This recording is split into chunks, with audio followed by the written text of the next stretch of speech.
So you have an idea for a book, and you are looking into publishing companies. You see that they keep asking for a query letter. But what is a query letter? A query letter is going to be your introduction to the publisher. Think of it as a cover letter when applying for a job. Cover letters are personalized to the employer, and query letters should be too. You'll include information in your letter about why you're submitting to the publisher you've chosen, as well as include a finished or nearly finished manuscript. By the time you're querying, you should have the majority of your manuscript complete.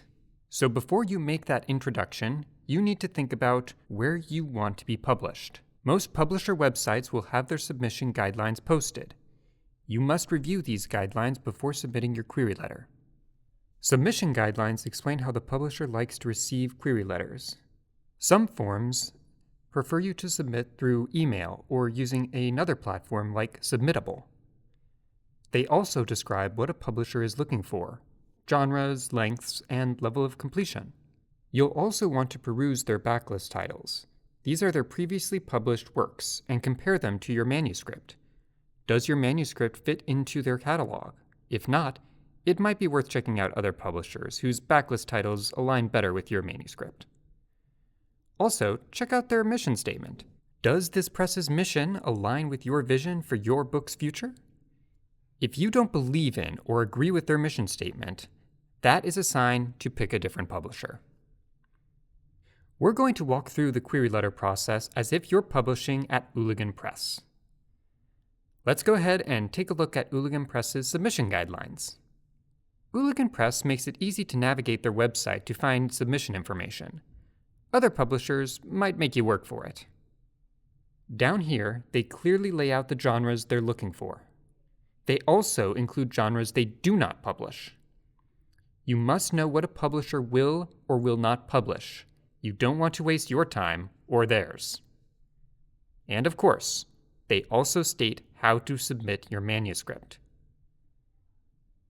When writing a query letter to a publisher, you should look for this information before you begin writing it. Here is where you can learn more about the press and if it fits with your values as well. Ooligan is based in Portland and values regionally significant works. If you're an author from the Pacific Northwest, your story is set there, or your manuscript has a significant focus on the history or experience of the area, you know that Ooligan would be a good place for your manuscript. Ooligan also states that they value publishing underrepresented voices, which is becoming more important to the publishing industry and the reading public at large. Ooligan basically provides you with an outline of your query letter.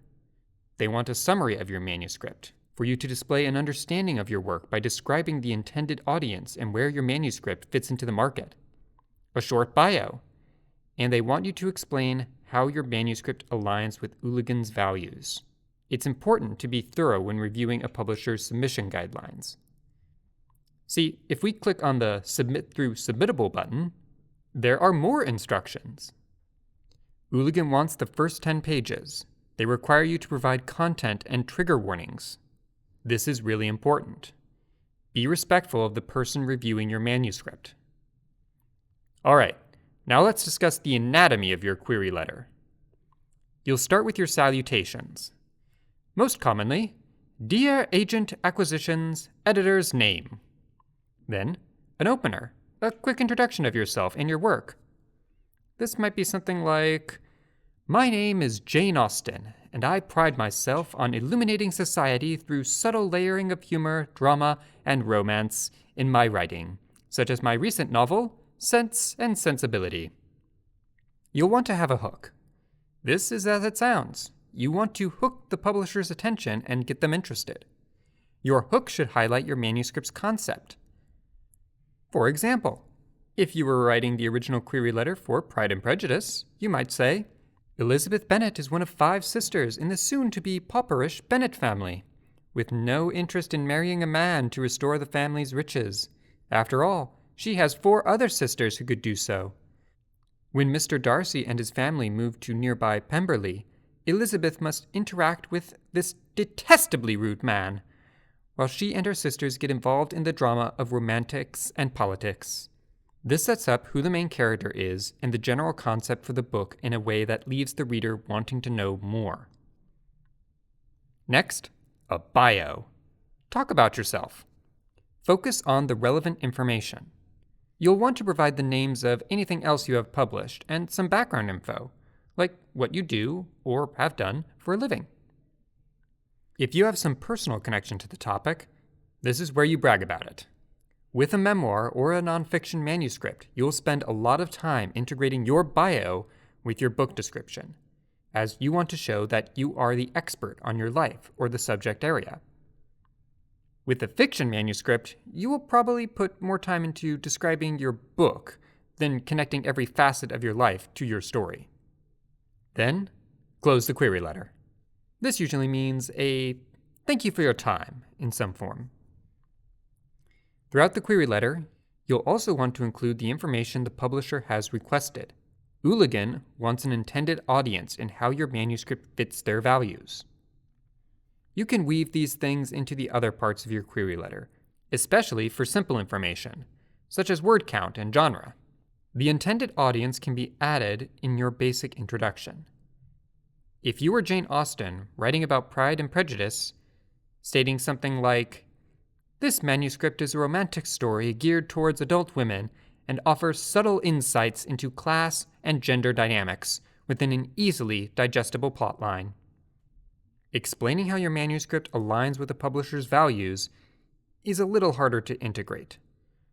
But if you have done your research in choosing a publisher, your query letter should already include elements that easily fit with their values.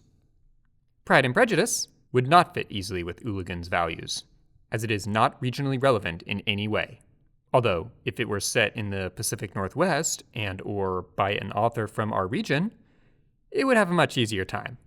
And in the future, the publisher's goals and standards might change, so it is worth trying or making note of the publisher for later. You can take some language directly from their mission statement to try to work that into your letter, and build from there if you get stuck. You don't want your query letter to sound impersonal. In fact, this is your chance to make an impression. You want to grab the reader's attention, be engaging, and show your personality. You'll also want to proofread your letter to make sure there is no grammatical mistakes. And try to keep your letter down to one page. The people who read your letter go through many more than you write each day. So you want to stand out in a positive way, not just because you go on for several pages about your manuscript. With all that being said, you're all set to write a great query letter.